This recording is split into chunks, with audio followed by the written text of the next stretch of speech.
Nous sommes donc sur la deuxième partie de réveil spirituel. Et comme on le disait la semaine dernière, un réveil spirituel, contrairement à ce que certains pourraient penser, ce n'est pas quelque chose qu'on provoque forcément. C'est vraiment une œuvre surnaturelle qui est déterminée par Dieu lui-même dans sa souveraineté. Ce sont des moments qui découlent de l'intercession même de Christ. Christ lui-même intercède et il y a un moment où il peut se vivre quelque chose d'extraordinaire. Il y a quelques années, au début du XXe siècle, en 1906 particulièrement, entre 1906 et 1909, il y a eu un réveil aux États-Unis, le réveil d'Azusa Street. Je ne sais pas si vous en avez déjà entendu parler. C'est l'un des événements les plus marquants du pentecôtisme moderne. Il a eu lieu à Los Angeles, en Californie, et c'est très important parce que ce réveil-là a eu un impact dans la diffusion vraiment du pentecôtisme au travers du monde. Le réveil d'Azusa Street a commencé par un frère qui s'appelle William Seymour. Ce frère était un prédicateur afro-américain qui était fils d'esclaves affranchis. Seymour avait été influencé pas par des actes particuliers comme certains peuvent penser que le réveil, ce sont des moments de transe, etc. Non, non. Ce frère a été influencé par les enseignements de Charles Parham. Donc c'est vraiment la parole qui a touché le cœur de cet homme. Et dans son enseignement, il y avait quelque chose de nouveau qui était partagé. C'était cette profonde conviction que dans le baptême du Saint-Esprit, il y avait ce qui existait, le parler en langue. C'était ça qui a marqué un peu cette génération. Le réveil donc a commencé lorsque Seymour a été invité dans une église locale à Los Angeles. Mais en raison de ses enseignements, entendez-moi bien ça, parce qu'il partageait ce qu'il avait reçu, notamment sur ce qui était le Saint-Esprit, le réveil dans le Saint-Esprit et le parler en langue, etc., il a commencé à être expulsé. Il a été expulsé des lieux dans lesquels généralement il était reçu. Il a donc ensuite dû commencer des réunions de prière. Il a commencé des réunions de prière dans une maison à Bonnie Brae Street. Et c'est là, dans cette simple maison, où le Seigneur va décider de continuer ce réveil. Et il va se passer quelque chose de fort. Il va y avoir des manifestations spirituelles. Il va y avoir les différentes personnes qui vont tous commencer à parler en langue. Il va y avoir des guérisons. Et tout ça va se produire dans une simple réunion de maison. En raison de l'afflux de croyants, parce qu'il y avait de plus en plus de monde qui venait, les réunions ils ont dû être déplacées dans un bâtiment qui se trouvait au 312 Azusa Street. C'est pour ça qu'on appelle ça le réveil d'Azusa Street, qui était un ancien entrepôt. La semaine dernière, je vous parlais un petit peu des caractéristiques qui se ressemblent dans les différents réveils qui ont été au cours de l'histoire. Je vais vous parler des caractéristiques de ce réveil-là pour que vous puissiez encore comprendre là, comment l'action en tout cas de Dieu là-dessus. Les cultes d'Azusa Street étaient marqués par 4 choses principales. La première chose, une véritable manifestation du Saint-Esprit. Première chose, une véritable manifestation du Saint-Esprit. Ça veut dire quoi? Ça veut dire que les participants, les gens faisaient l'expérience du parler en langue. Mais pas seulement. Les gens vivaient et recevaient des prophéties. Les gens venaient et ils étaient guéris de manière divine. Et beaucoup, justement, commençaient à percevoir différents types de miracles. Donc, il y avait là une manifestation du Saint-Esprit, quelque chose de très clair. La deuxième chose de ce réveil-là, c'était le multiculturalisme. Priez pour moi. Multiculturalisme. Et ça, je crois que c'est une bonne nouvelle pour notre Église. Regarde à gauche et à droite, tu vas voir qu'on est concerné. Ce réveil était unique à l'époque parce qu'il y avait une diversité d'ethnies. Il y avait des gens qui étaient de différentes origines, qui étaient en train de vivre absolument la même chose. Les participants, ils étaient de toute origine. Vraiment, il y avait des Américains, des Amérindiens, il y avait des Afros, il y avait des Asiatiques, il y avait même des très beaux gosses latinos comme moi. Et tous participaient. Et c'était très rare parce que dans un État comme les États-Unis, dans un lieu dans lequel il y a vraiment une séparation entre les différents peuples, on ne voulait pas ce mélange-là. Et le réveil a rassemblé tout le monde. Le réveil avait rassemblé tout le monde. Troisième chose, il y avait une simplicité dans le service. Qu'est-ce que je veux dire par là? Il n'y avait pas besoin d'une hiérarchie particulière. Il n'y avait pas une hiérarchie particulière ecclésiastique qui était marquée ou programmée de manière stricte. En fait, les services, les cultes, pouvaient durer pendant des heures, souvent avec des chants, avec des prières, avec des témoignages et des manifestations spontanées du Saint-Esprit. Et il n'y avait pas forcément un besoin très très grand d'organisation. Quatrième chose, et c'est sans doute très très intéressant, c'est que pendant ce réveil-là, il y a eu des persécutions et il y a eu de l'opposition. Malgré tout l'enthousiasme de ceux qui participaient, le mouvement là, de réveil a fait l'objet de beaucoup de critiques, aussi bien de la part de certaines églises qui étaient déjà établies que des médias de l'époque. Les médias en parlaient, qui voyaient ces manifestations spirituelles comme du fanatisme. Les choses n'ont pas tellement changé. N'ont pas tellement changé. S'il y en a qui avaient été à ECHO, il y a peut-être des jeunes qui ont été à ECHO, dans lequel j'ai eu la joie de pouvoir participer aussi. Il y a eu un moment extraordinaire et les médias, ils ont filmé ça. Et les médias ont détruit le témoignage, croyez-moi.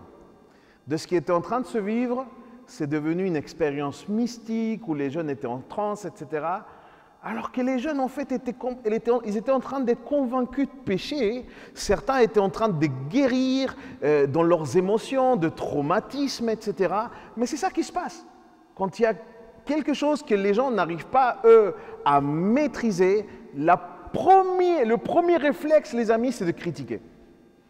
Surtout à Paris, pas ici. Je sais qu'à Rennes, on est très différent. C'est surtout à Paris, ça. Ce qui est certain, c'est que le réveil d'Azusa Street a eu un impact profond, vraiment pour le monde évangélique, pour les chrétiens, en particulier sur le développement justement du pentecôtisme et des églises qu'on peut dire aujourd'hui charismatiques. Pourquoi? Parce qu'en fait, il y avait une telle influence à ce moment-là, que des missionnaires et des leaders de partout dans le monde sont venus voir, sont venus vivre ce qui était en train de se passer là. Et ça a permis une diffusion rapide de cette dimension de la foi à l'échelle internationale finalement. Le pentecôtisme aujourd'hui, qui englobe des millions de croyants dans le monde, trouve ses racines modernes notamment dans cet événement charnière. Les églises pentecôtistes aujourd'hui, comme les assemblées de Dieu dans laquelle vous êtes bienvenus dans une église assemblée de Dieu, eh bien, une partie de la croissance et une partie en tout cas de cette ouverture au réveil est conséquence de cet événement. Comme vous le voyez les amis, ce sont des choses qui commencent localement. Ce n'est pas quelque chose qui est sur toute une nation à un moment précis. Ce sont des choses qui commencent localement. Dieu donnera l'impact qu'il voudra donner lui. Mais ça commence localement. Et ce sont des choses qui viennent dans un temps déterminé, encore une fois, par Dieu lui-même. Les gens là, le frère n'avait pas prévu tout ce qui allait se passer. Mais Dieu, dans sa grâce, il l'avait prévu. Quelqu'un dit Amen. Et dans ce même esprit, si vous allez avec moi dans Romains 11, avant qu'on rentre dans le passage, mais juste pour encore dire que c'est quelque chose sur lequel on peut aspirer. Romains chapitre 11, du verset 2 au verset 5. Regardez ce qui va se passer. Dieu n'a pas rejeté son peuple, qu'il a connu d'avance. Ne savez-vous pas que l'Écriture rapporte au sujet d'Élie quand le prophète adresse à Dieu cette plainte contre Israël. Seigneur, ils ont tué tes prophètes, ils ont démoli tes autels. Moi seul, je suis resté et ils cherchent à m'enlever la vie. Et là, on a la réponse. Mais quelle réponse Dieu a-t-il donnée? Je me suis réservé 7000 hommes qui n'ont pas plié le genou devant Baal. Et regardez, de même, là l'apôtre Paul parlait maintenant, hein, de même dans le temps présent aussi, il y a un reste conformément à l'élection de sa grâce. Quand il parle de ce reste, il est en train de dire il y a un reste qui va vivre aussi une dimension aussi puissante que celle qui a été vécue par Élie. Élie a vécu une dimension de l'esprit absolument extraordinaire. Et la bonne nouvelle, mon frère, ma sœur, c'est que toi et moi, on est ce reste qui allons vivre cette grâce du Seigneur. Quelqu'un le croit ici? La semaine dernière, je vous ai amené dans cette histoire d'Esdras et Néhémie, et on va continuer là-dessus, qui retrace un moment particulier pour le peuple de Dieu. Les chapitres 8, 9 et 10, on découvre un mouvement spécial, extraordinaire de Dieu. Des choses se passent malgré que le peuple avait été sous captivité pendant un certain nombre d'années. Esdras avait une conviction. Il croyait que ce que le peuple vivait au niveau de la captivité, où ils avaient été captifs, parce que le peuple, en fait, il avait décidé de s'éloigner de la parole de Dieu. Et du coup, le peuple va rentrer dans un temps particulier grâce à la parole de Dieu, grâce au fait de se tourner consciemment à la parole de Dieu. Ce qui va se passer, en tout cas, c'est qu'ils vont commencer à confesser leurs péchés. Vous vous souvenez la semaine dernière? Ils confessaient leurs péchés, ce qui était le signe clair de leur repentance, de la repentance du peuple. Et par ce signe-là, vient la reconnaissance de la sainteté de Dieu. Quand toi et moi, nous reconnaissons notre péché, on n'est pas simplement en train de reconnaître notre mal. Quand toi et moi, nous reconnaissons notre péché, on est en train de reconnaître à quel point lui, il est saint, à quel point lui, il est parfait. La révélation de la sainteté de Dieu conduit ensuite à l'adoration réelle de Dieu. S'il n'y a pas cette approche, s'il n'y a pas cette vie de sainteté, nous ne pouvons pas vraiment adorer Dieu. Encore une fois, l'adoration découle d'une révélation de Jésus lui-même, et Jésus est saint. Dans cette adoration qu'on voyait dans ce chapitre, eh bien, il y a encore une reconnaissance de quelque chose de particulier. Ils reconnaissent aussi le profond amour du caractère de Dieu, malgré la dureté de leur cœur à eux et malgré leur désobéissance. Et là, c'est quelque chose qui nous concernera tous. Et je vous préviens ce matin, ça va piquer un peu. Préviens ton voisin. Le pasteur, il a décidé de piquer ce matin un petit peu. Du coup, voilà. Mais avec amour. On va aller sur le verset 16. Il dit, cependant, ils étaient nos ancêtres. Ils ont fait preuve d'arrogance, se sont montrés réfractaires et ils n'ont pas écouté les commandements. Ils ont même refusé d'obéir. Ils ne sont pas ils ne sont pas souvenus de tes merveilles, celles que tu as accomplies en leur faveur. Ils se sont montrés réfractaires. Dans leur révolte, ils se sont donné un chef pour retourner à leur esclavage. Et là, il y a la bascule. Mais toi, tu es un Dieu prêt à pardonner et tu fais grâce. Tu es rempli de compassion, lent à la colère et riche en bonté, et tu ne les as pas abandonnés. je me suis trouvé souvent avec des personnes qui ont du mal avec l'Ancien Testament. Et ils ont du mal avec l'Ancien Testament parce qu'ils associent Dieu, le Dieu de l'Ancien Testament, à un Dieu particulier. Ils ont l'impression que le Dieu de l'Ancien Testament, c'est un Dieu qui est dur. C'est un Dieu qui est sanguinaire. C'est quelque part comme l'image du Père Fouettard qu'on peut voir dans l'Ancien Testament selon eux. Le problème, les amis, de cette vision, c'est qu'elle conduit aussi à ne pas du coup respecter la loi de Dieu ou ne pas aimer la loi de Dieu, ne pas aimer les prescriptions que Dieu a données dans l'Ancien Testament. Pourquoi? Parce que pour eux, tout ça s'oppose à la grâce. Et c'est une très mauvaise lecture de ce qui est l'Ancien Testament et de qui est Dieu. C'est complètement faux. Parce que vous regardez ici dans ce passage qu'on vient de lire, c'est le peuple lui-même, c'est le peuple avec ce Dieu de l'Ancien Testament. Et si je vulgarise ce que ce peuple dit, sa prière c'est « Mon Dieu, tu as une telle miséricorde ». Il parle du Dieu de l'Ancien Testament, les amis. Tu as une telle miséricorde, tu as une telle patience. Même quand nous t'avons tourné le dos, toi, tu ne nous as jamais, mais vraiment jamais abandonnés. Tu es le seul Dieu juste en fait. Et c'est ça qu'on voit de ce Dieu dans l'Ancien Testament. Mes amis, contrairement à ce que certains peuvent penser, l'Ancien Testament nous montre dans sa globalité toute la compassion du caractère de Dieu. Parce que mon Dieu qu'on voit des choses graves faites par le peuple, et mon Dieu qu'on voit aussi un Dieu faire grâce, qu'on voit un Dieu pardonner. Et en fait, c'est ça. Les gens peuvent le trouver peut-être dur, etc., mais c'est tout le contraire. Dans l'Ancien Testament, par exemple, il y a toute cette histoire avec les veaux d'or qui étaient sur des autels extérieurs. C'était quelque chose, des choses qui étaient faites contre Dieu et c'était démontré de manière extérieure.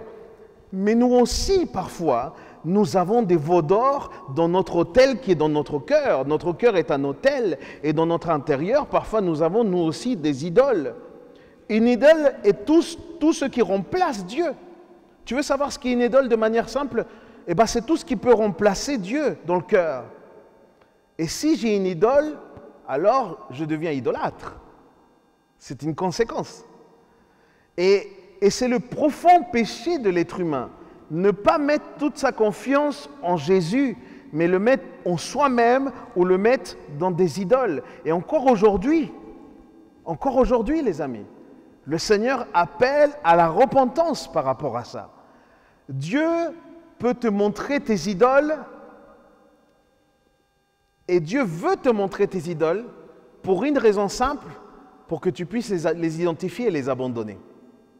C'est pour ça que Dieu nous montre ça. C'est pour ça que Dieu nous titille souvent avec ça. Et c'est ça la particularité qu'on peut voir aussi ici. Ne pas mettre notre confiance en Jésus laisse forcément une place aux idoles. On revient au texte de Néhémie, regardez ce qu'il dit du verset 20 au verset 25. Il se passe quelque chose de très intéressant. On voit comment est-ce que Dieu va pourvoir du coup dans le désert tout ce que le peuple avait besoin. Les gens dans cette fameuse prière à Dieu vont se souvenir de la grâce de Dieu dans le temps du désert. Mais alors, comment est-ce que, en ayant vu la grâce de Dieu, comment est-ce qu'en ayant vu la manifestation, l'accompagnement, l'amour de Dieu, comment ça se fait que le peuple de Dieu a tourné le dos? C'est ça la grande question. Comment devant l'évidence de l'amour de Dieu, peut-on encore tourner le dos à Dieu? Et ça, c'est expliqué dans le verset 26. Pourtant, ils se sont soulevés et révoltés contre toi. Ils ont délibérément ignoré ta loi. Ils ont tué tes prophètes, ceux qui les avertissaient pour les faire revenir à toi, et ils ont commis des actes les plus insultants contre toi. Sincèrement, En ayant vu juste ce verset, je crois que c'est une raison suffisante pour que Dieu puisse abandonner le peuple. On se rend compte de ce que le peuple faisait, c'est une raison suffisante pour justement que Dieu leur ferme la porte à tout jamais. Dieu leur a envoyé des porte-voix. Dieu leur a envoyé des personnes qui devaient prêcher le message et eux, ils ne trouvent pas autre chose à faire que les tuer. Vous vous souvenez, quand Jésus est venu sur terre, il y a ce texte qui dit « Il est venu aux siens et les siens ne l'ont pas accueilli ». C'est encore une fois la même image. Mes amis, ce peuple, ayant vu toute la grâce, ayant vu la patience, ayant vu la miséricorde, l'amour de la part de Dieu dans leur histoire, ce peuple a tourné le dos à Dieu. Mais aujourd'hui, vous et moi, et là on rentre dans les choses qui piquent, je suis désolé. Combien plus est-ce que nous devrions nous reconnaître vraiment Dieu? C'est-à-dire que nous qui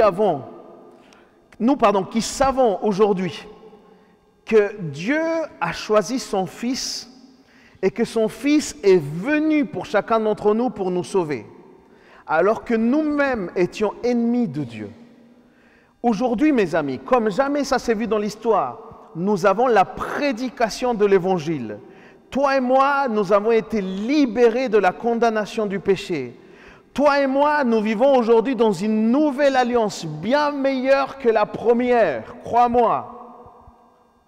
Et la question c'est, comment ne pas désirer nous sanctifier? Comment ne pas désirer vivre selon l'Évangile? Comment ne pas désirer vivre une vie en l'honneur de Dieu? Eux, ils avaient déjà beaucoup, mais ils n'avaient pas autant que nous. Et c'est ça la question aujourd'hui. Pourquoi toi et moi, est-ce qu'on lutte autant dans nos cœurs pour être agréable à Dieu? Pourquoi il y a tellement de combats?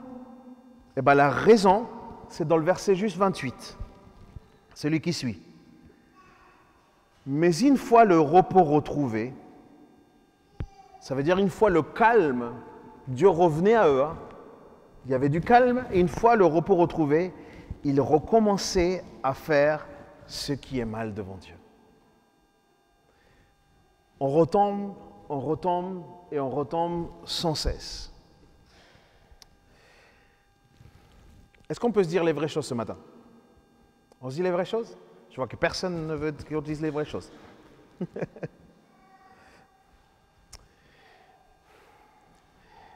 Je vais vous dire la vérité. Ça fait quelques années que je sers le Seigneur et ça fait quelques années que j'observe ça, que moi-même j'ai pu vivre ça. La réalité du peuple de Dieu, les amis, c'est que quand la santé de nos enfants va bien, c'est que quand notre santé va bien, c'est que quand je n'ai pas de problème d'argent, c'est que quand notre mariage semble aller plutôt bien, c'est que quand on a une vie de famille qui est plutôt épanouie, qu'on a de la réussite dans nos études, dans notre travail ou dans le projet.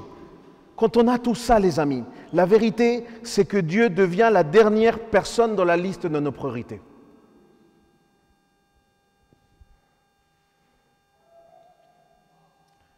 Quelqu'un peut dire Amen, honnêtement?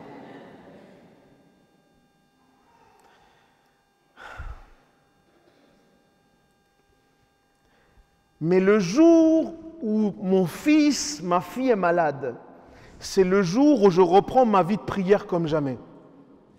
Le jour où la difficulté financière arrive, c'est le jour où je m'intéresse aux promesses de Dieu. Le jour où ma vie de famille vacille, c'est le jour où je commence à chercher sa parole. Le jour où mon projet tombe à l'eau et que je n'ai plus de réussite, c'est le jour où je commence à assister régulièrement au culte.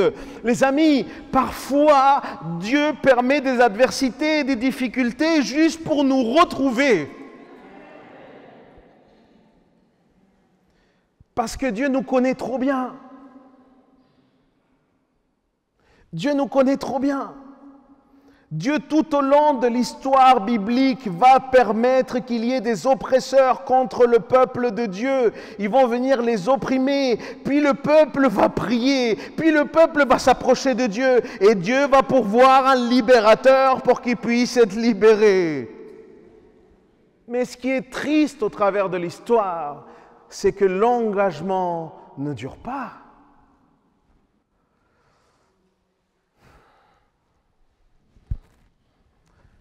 On se dit les vraies choses. Continuons à lire, verset 28, au verset 31. Tout ça a un lien avec le réveil spirituel, les amis. Tout ça a un lien avec le réveil spirituel.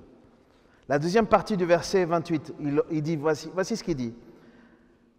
Alors tu les as abandonnés à l'oppression de leur ennemi, qui exerçait leur domination sur eux. De nouveau, ils faisaient appel à toi, et toi, tu les écoutais du haut du ciel, conformément à ta compassion, et tu les as délivrés de nombreuses fois. Tu les as avertis pour les faire revenir à toi, mais eux, ils ont fait preuve d'arrogance. Ils ne t'ont pas écouté, ils n'ont pas écouté tes commandements, et ils ont péché contre tes règles. Alors qu'elles font vivre l'homme qui les met en pratique, ils se sont montrés rebelles et réfractaires. Ils ne t'ont pas obéi. Tu as fait preuve de patience envers eux de nombreuses années durant. Tu les as avertis par ton esprit, par l'intermédiaire de tes prophètes, et ils n'ont pas prêté l'oreille. Alors tu les as livrés entre les mains de populations étrangères. Verset 31, regardez comment ça se finit. Dans ta grande compassion, cependant, tu ne les as pas exterminés et tu ne les as pas abandonnés. Parce que tu es un Dieu de grâce et de compassion. Je ne sais pas comme il est ton Dieu, mais moi, mon Dieu, c'est un Dieu de grâce et de compassion.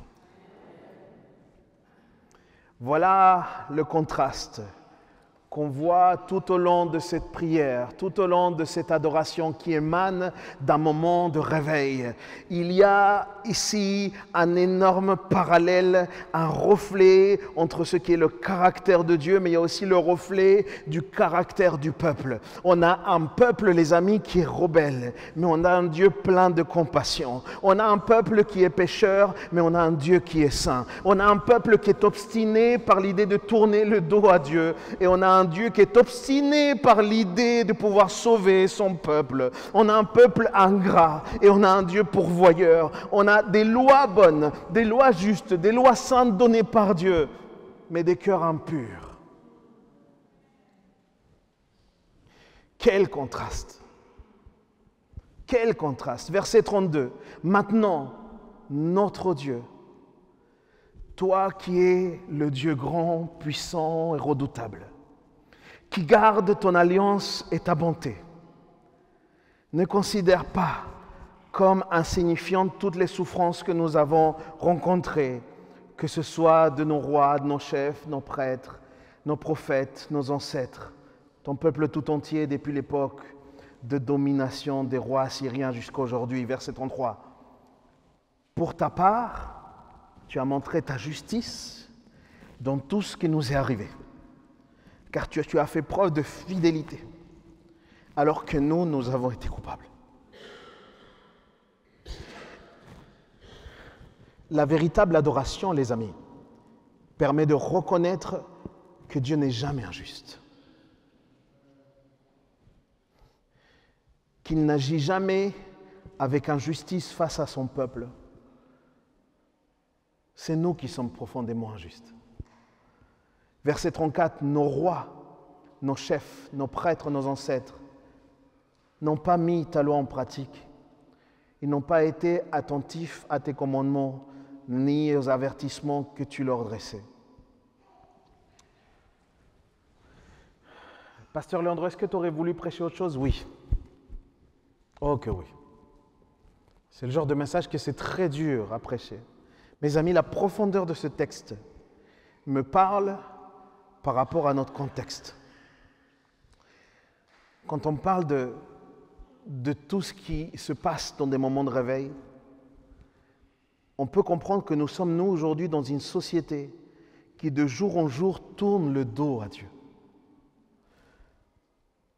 Une société qui se rebelle contre lui, par toutes les formes possibles, par toutes les philosophies modernes, comme aujourd'hui le wokisme. Comme est-ce que vous avez vu peut-être dans l'ouverture des Jeux Olympiques, toutes les formes possibles pour montrer une rébellion contre Dieu. Mais j'ai une bonne nouvelle pour l'Église du Tabor. J'ai une bonne nouvelle pour l'Église de Jésus-Christ. Nous sommes dans un contexte où Dieu pourrait choisir de nous faire vivre un véritable réveil. Un réveil qui remuerait les consciences, qui mettrait en lumière, un réveil qui mettrait en lumière le seul nom qui est au-dessus de tout nom, le nom de Jésus-Christ. Toi et moi, nous avons tout intérêt, dans le contexte que nous vivons, à prier pour un réveil. Et regarde au verset juste après, chapitre 10. On était au chapitre 9, chapitre 10. Le premier verset, regardez. Regardez ce qui se passe. À cause de cela, regardez ce que le peuple a fait. Et ça, c'est une invitation pour nous tous. À cause de cela, nous avons conclu un pacte. En reconnaissant tout ce que tu as fait, en reconnaissant tout le mal que nous avons fait, nous avons conclu un pacte. Nous avons mis par écrit, et nos chefs et nos lévites et nos prêtres y ont imposé leur empreinte. Est-ce qu'il y a besoin d'un pacte aujourd'hui? Non, mon frère, ma sœur. C'est pas ce que je suis en train de dire. Toi et moi, nous n'avons pas besoin de n'importe quel pacte parce que nous sommes sous la plus belle alliance qu'il puisse exister. Il y a déjà un pacte. Celle que Jésus a permis au travers de son sacrifice. Par contre, toi et moi, nous pouvons faire quelque chose. C'est de sonder, c'est de revoir, c'est d'examiner avec honnêteté notre véritable engagement avec Dieu, notre véritable engagement avec son œuvre, notre véritable engagement avec l'Église. Ça nous appartient. Et croyez-moi, c'est ça le réveil. C'est ça le réveil. Pendant des années, les amis, je vous le partage, j'ouvre mon cœur ce matin. J'ai connu des gens, parce que j'ai pas mal voyagé, et j'ai connu des gens qui ne fréquentaient plus d'église. Et voilà ce que les gens disent. L'église est remplie d'hypocrites.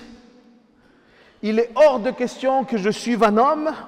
Moi, je veux suivre Jésus. Voilà ce que disent ces personnes. Est-ce qu'il y en a qui se reconnaissent aussi avec des amis qui parlent comme ça ou des personnes qui sont... On est d'accord, hein? Et même si ça peut sembler justifié, peut-être en vue de leur douleur, en vue des choses parfois injustes qu'ils ont pu vivre, une chose est certaine, c'est que pour suivre Jésus, il faut suivre ce que lui, il dit. Et ce que lui, il dit, c'est que nous avons besoin d'une église locale. C'est ça qui se passe. Il nous encourage à appartenir à une église locale. Pourquoi? Parce que l'église locale, bien qu'elle soit imparfaite, et le rassemblement, c'est la société des rachetés. L'église locale, c'est le corps de Christ, c'est la communauté sur laquelle Dieu a posé ses yeux, c'est l'instrument par lequel Dieu proclame, soutient et détient la vérité sur le monde. Paul va dire à Timothée, dans 1 Timothée 3, versets 14 et 15, « Je t'écris cela avec l'espoir de te rejoindre bientôt, là-bas dans l'église. Cependant, j'ai du retard et tu seras ainsi comme il faut se conduire dans la maison de Dieu. C'est quoi? Qui est l'église du Dieu vivant, pilier et soutien de toute la vérité. » Voilà ce qu'est l'église, les amis.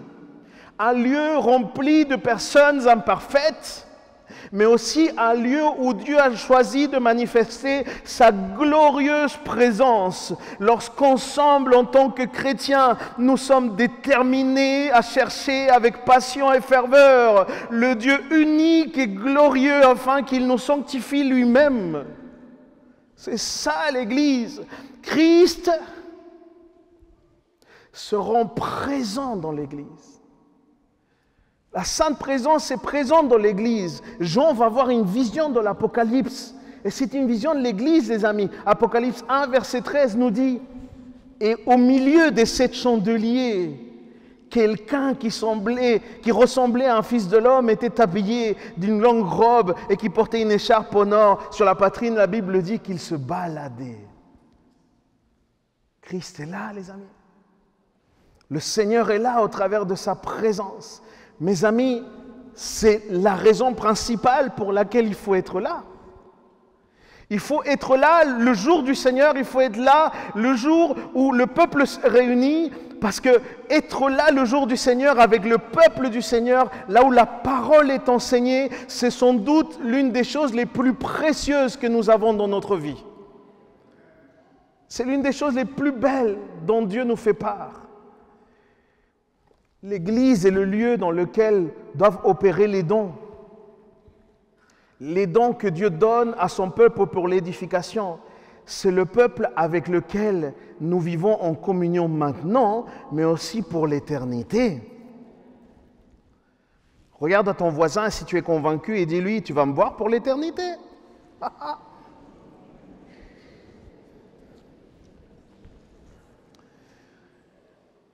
Et quand tu as vu ton voisin, tu t'es dit, waouh, il faut être réaliste du coup. Et c'est sûr, les amis, on doit être réaliste. On doit être réaliste sur les attentes qu'on a vis-à-vis de l'Église. Les attentes qu'on doit avoir, ils doivent être à l'auteur humaine, les amis. Mais ce n'est pas pour autant que nous devons supporter ou nous devrions, nous, avoir une vision pessimiste de l'Église. Nous n'avons pas à avoir une vision pessimiste. Je vais te dire quelque chose qui, moi, bouleverse mon cœur. Beaucoup de personnes ont voulu en finir avec l'Église pendant des années. Il y a eu des gouvernements qui ont voulu essayer de finir avec l'Église.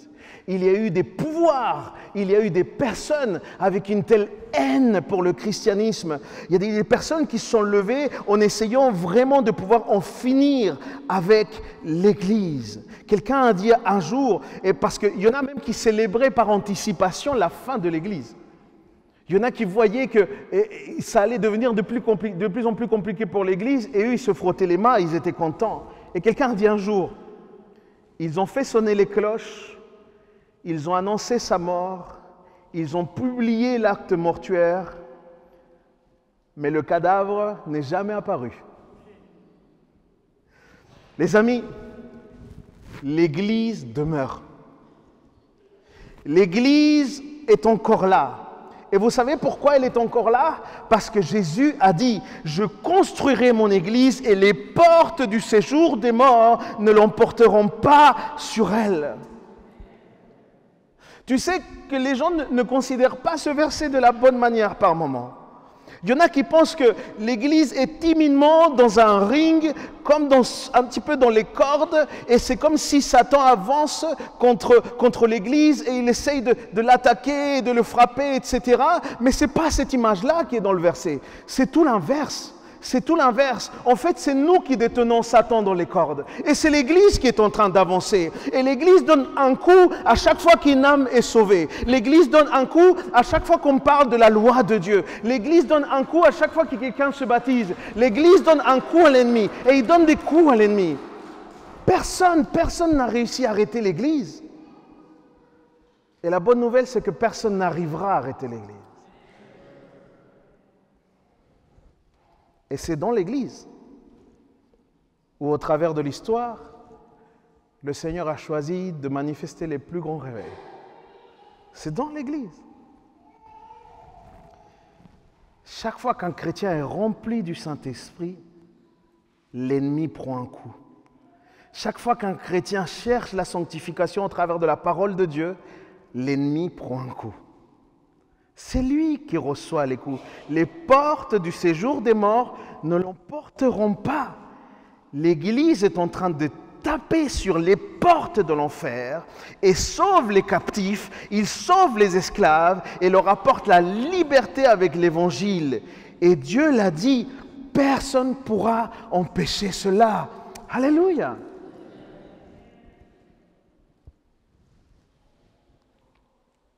Mais le Seigneur nous a parlé ce matin. Et je vais m'arrêter là. Le Seigneur nous a parlé ce matin. Le Seigneur ne nous demande pas un pacte. Le Seigneur nous demande un engagement. Et ce matin, je veux parler particulièrement à ceux qui voudraient vivre un réveil.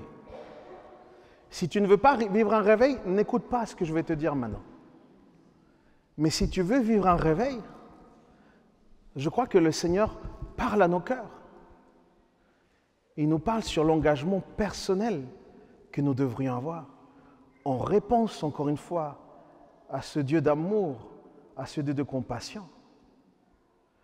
Encore une fois, on le disait la semaine dernière, ce n'est pas parce que je m'humilie que ça va provoquer quoi que ce soit au ciel. Le fait que je m'humilie devant Dieu, c'est une disposition de cœur donnant un message à Dieu en disant « Je suis là pour que tu fasses ce que tu as envie de faire dans ma vie ». Est-ce qu'on peut ensemble se mettre debout, s'il vous plaît ?